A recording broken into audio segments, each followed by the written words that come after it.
just showed you the unboxing, and now I've not found a video to show how to do this, which I figured out how to do it. I'm going to show how to put this together. This is a 75 millimeter button press. I'm going to use it to make pocket mirrors and magnets. And so I bought the 3-inch one, which it is pretty big. But, you know, if you want something that actually fits in your hand, this is it. My mirror parts will be in tomorrow, so I'll probably add that to the video. But this, you know, I wanted something that felt good size in your hand, not the smaller, like 2.5 inch, because that's actually pretty small when you think about it. So that's what this one is. But I'm going to show you how to put it together, at least how I put it together. Okay, if you notice, there's a little notch here, and so when you put this piece together, that little notch right there, that little piece goes in that notch, and then it just clicks. It's super easy. Since this one is not a multiple size one, you know, I'm not going to worry about that. It's going to be in there. Okay, so now that I've got that in there, next I'm going to put this in. This has to go this way. These need to go in the back. So you're going to put it in like this. And you've got A side and B side, and you're going to lift this up and get it past. Okay. So if you notice, when you do this, it pops the, so we're going to hold this up. And so you're going to pass this support pin to point A while raising. See, this is why I'm filming it, because it's a little confusing. Okay, so pass the support pin A right here through the hole while raising point B.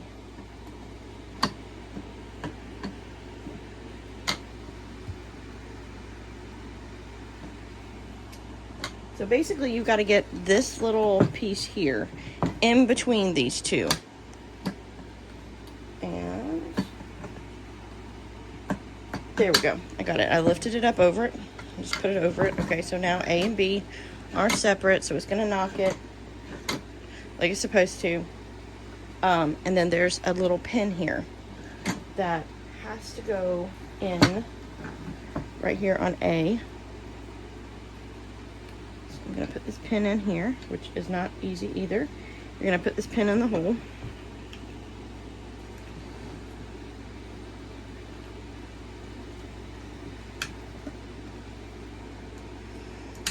There we go. Pin's in the hole. And the assembly is complete. So this way it doesn't go. What that pin does, it keeps it from sliding all the way out. So So, there we go on that. It's put together, and now I'm going to show you how to make a button. Alright, it comes with backs, the front metal piece, some papers, which I don't even know how you would print on these papers, but unless you're using like a gel plate, which I think that would be fun to try to do, especially if I'm making magnets, and then the clear film. Now this clear film doesn't look like a lot, but I will tell you, they are super thin, and you have to make sure you're only using one at a time. Because, so basically, when you think you've only got one, do it like this, and that is only one. Okay, so I printed out some different designs yesterday while I was waiting for my machine to get here. And these are designs that I've created, and I thought they would be fun as magnets. I don't know if I can get the pin back out of here to make this a magnet, but I'm going to try. Alright, the reason I'm making this video is because when I was searching to see how people made the little mirrors, I could not find anything but shorts. like short videos, no full length video. And I was like, you know what? I need to make a full length video on how to use these larger machines. And now I gotta figure out what I did with my little plastic. There it is. See, it's very thin and very translucent, which is what you want. So I'm just gonna pick a design that I think would be fun. Like this one's gonna be a button, so let's do the Lord Bless You and Keep You. What I will say, I was using my X Tool M1 Ultra to cut my pieces. And as you can see, it cut perfectly. So I'm just gonna lay that in there. Now, since it's a button, I've got to make sure that when I put my button piece in, that it's gonna be lined up correctly so that it will read correctly when you wear it. So I'm gonna push this in and push down and then up, and then you're gonna put this in like this. You're gonna put the button side down and then slide it, and you're gonna wanna hear it click like that. Once it clicks, there you go. You have a button. Lord bless you and keep you. I love it. So once I get my mirrors in tomorrow, I will show how I do the mirrors, but I'll also show how I set up my file. I set this file up in Affinity Designer, and there are 3 different rings, 3 different sizes. I start with a 75mm circle. You can see the outline a little bit in the texture here. An 80mm circle and an 85mm circle. The reason for that is 75mm is the safe zone. Like the safe zone that's not going to get cut off. If you're going to put any lettering, any words, you want to keep it in that 75mm. The 80mm is what's going to show on the back. So between 75 and 80 that 5mm there, that's what's going to show on the edge. The rest is going to crimp underneath. So you can see I did this one to show you. There's the safe zone, what's going to show on the edge, and then what's going to be crimped. So what I do when I'm doing a full color like this, I do the full color all the way out. I use my template that I've created, but I do it where the color goes all the way out, so you won't have a white edge. Makes your buttons look a whole lot, or mirrors look so much more professional doing it that way. But, so, there we go. So I do have 100 of these buttons. I don't know what I'll make with them. I might make some fun things with them. But yeah, I was creating some of the patterns that I created.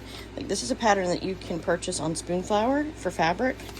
In my Spoonflower shop, but I thought it would be fun to put these fabric designs that I've done onto the pocket mirrors, as well as some of the other designs. So you can see here it is with the design, and here it is where I've taken the color all the way to the edge. So yeah, but that's, you know, basically how it is. Like this one did cut a little bit off, but this will not show once you make it into something. So yeah, and then this is a fabric pattern I did as well, and it's available on my Spoonflower shop. And so I just thought it would be fun to make mirrors with these patterns. So yeah, once my mirrors come in, I will do I'll add that to this video. So yeah, see you back in a few. It'll be a day for me, but it'll be a few for you. All right, the package came in for the mirrors, and I'm going to show you what I got, because I bought the 75mm, which is the same as my buttons. I have the frames, which is basically the back part of a button. The fronts. I was really questioning these because according to, it said you didn't need them for 75mm, but I'm going to try them anyway. They're the, basically to keep the mirror from rattling. The plastic covers, and this is the ring for in the machine. And then this is the mirrors, and they are heavy. I really hope that none of them are broken, because some of the reviews had said they were. I have a whole bunch of designs done and cut that I'm ready to try out. I have a whole bunch that I've been designing over the past couple of days. Basically, ever since I said I was buying the machine, or ordered the machine and everything, I made a whole bunch of different designs that fit. So we'll see how those are. I haven't printed them yet. But yeah, they're on my iPad. But yeah, so we're gonna see how these go. I'm gonna get some scissors. Well, take the back. I've got scissors right here. And let's open up these mirrors and pray that they are not broken. Because if they're broken, I have to deal with a whole mess of product, you know, product return, and I don't want to have to deal with that. I truly hate returning product. I do my best not to order anything that I don't know what I'm getting, truly, so I don't have returns. But let's see. Okay, and they're wrapped in tissue paper inside. Oh, I would love some of this tissue paper to package my orders. It's cute. It's got bows on it. So far so good. It doesn't look like, yeah, yay. All right, there's a piece of paper in between them. So there's a piece of paper in between. Yeah, so far so good. I've got to figure out some way to keep my supply where they don't get messed up. But yeah, so let's move those out of the way. And this is the gasket that goes in this side of the machine. So you basically put this in there, and that's to help, I guess, whatever with the gasket on here. So, all right. So basically, I'm gonna pause and open these up, and then we'll come back and we'll make a mirror. Okay, I'm gonna give you a little word of caution. These are a little sharp around the edges, so be careful when you're making them. Be careful, you know, if you're doing this with a child. And like I said earlier, I can feel that this has 2. There we go. There's 2. So I went ahead and put out everything to make 5. I'm gonna pick. Let's see. I want that one. That one. That one. I'm gonna see how this one does since that one was a test. So there's 4. And let's do the knitter. I did a knitting pattern, so let's do that. All right, so what we're gonna do the same as we did with the buttons. We have our pieces. Put this in.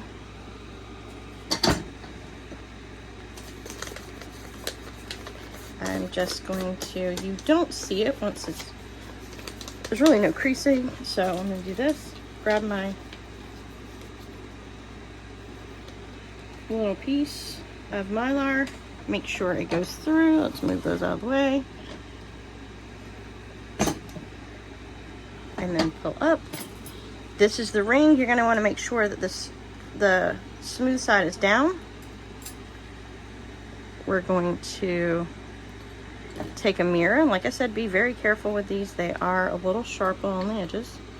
Make sure the mirror is in there. I'm gonna go ahead and try this, and let's see how it works. Even though, like I said, it said I didn't have to for the 75mm, but it's self-adhesive. So I'm just gonna put that in the middle.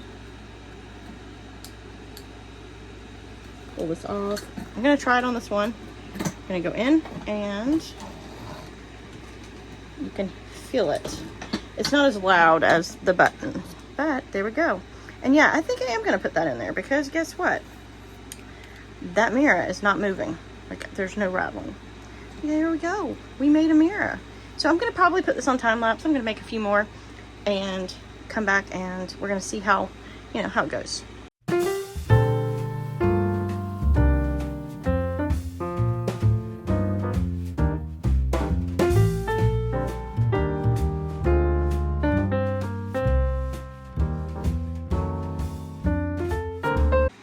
Okay, I don't know. I think it was because the paper was too curved like this, that I sort of misaligned this one.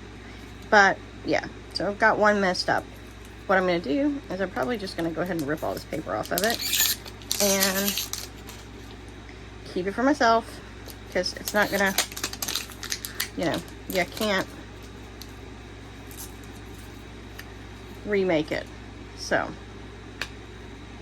we'll see how it works. Let's see if I can get all this off. If I can get it all off, I'll be fine. Yeah, I can use it as a prop to show the back. But yeah, so that one didn't work, but I know what I did wrong. It was the paper was way too curled. So what I'm gonna have to do is I'm probably gonna just get this and pop this under a heat press and press them down to get them to where they're, you know, flat. But I did make 4. So I did try this one out and I like it. So there's a mirror. Then you got Blessed Beyond Measure and a mirror. My little cute little knitting version. It's a pattern I created. You can buy this as fabric on Spoonflower. Same for this one. Yeah. I'm gonna drop them. And then I created yesterday after I made the buttons, I created some backing cards, and I have 4 different colors, so I can decide which color matches the coloring of the actual mirror. So like that one looks good, that one looks good, that looks good. Yeah, I have 4 different colors. Let me grab those. That I created. I actually had to change the size because I had made them too big because my packaging is 4x6 exactly, and the card cannot be 4x6. It has to be a little bit smaller. So, okay, so I have this one, which is a little like neutrals. I have the lavender, the green and yellow, and then the blue. And so like this goes great with the lavender. I'm gonna flip that. Yeah, like that. So that's, you know, goes with the lavender. This one could go with the blue, or if I wanted to make it pop, could go with that one. But yeah, so there, you know, so there we go. So that's how, you know, you can put them any way you want, but I'm gonna have 4 different color backing cards. And the backing cards, I brand everything because my point is if I'm going to be selling products, I want people to know where it came from if they gift it. So yeah, it's branded on the back with my website, my information, and yeah, there we go. And it will be packaged in a cello sleeve. I do outdoor markets, and outdoor markets can have humidity. And if they have humidity, I will put a little glue dot on a repositionable glue dot right there. But with humidity, the backing cards get messed up, and so this way, you know, none of my product's gonna look bad. And plus, I also sell at a local coffee shop. I have like 3 big shelves at my local coffee shop, and this will keep it clean for handling as well. So yeah, there you go. But I really like the machine. I know this, you know, having an issue with some of them, you know, getting messed up happens because I have a 1.25" button maker, and I have made hundreds and hundreds of buttons on it. And even that machine, you know, even a more expensive machine has things like this that happen. So yeah, so I can use this as a photographic prop, which is fine. But yeah, so I'm gonna make some more and get ready for my event on Saturday. And if you like this video, please hit that like button, hit subscribe, it's free, and leave me a comment. Let me know what you think, like which design is your favorite. Yeah, I've got, like I said, I've got a whole bunch more designs that I'm getting ready to do. I even designed a big, huge button for birthdays. So I'm going to have a card like this, and it'll basically be like happy birthday, and it'll be a button that says, it's my birthday, let's celebrate, or it's my birthday. I've designed a few different ones. So those are going to be, you know, this machine is not just going to be for pocket mirrors. I will be making like big button greeting cards as well. So yeah, and I will show those in another video. Hope you like this video. See you soon.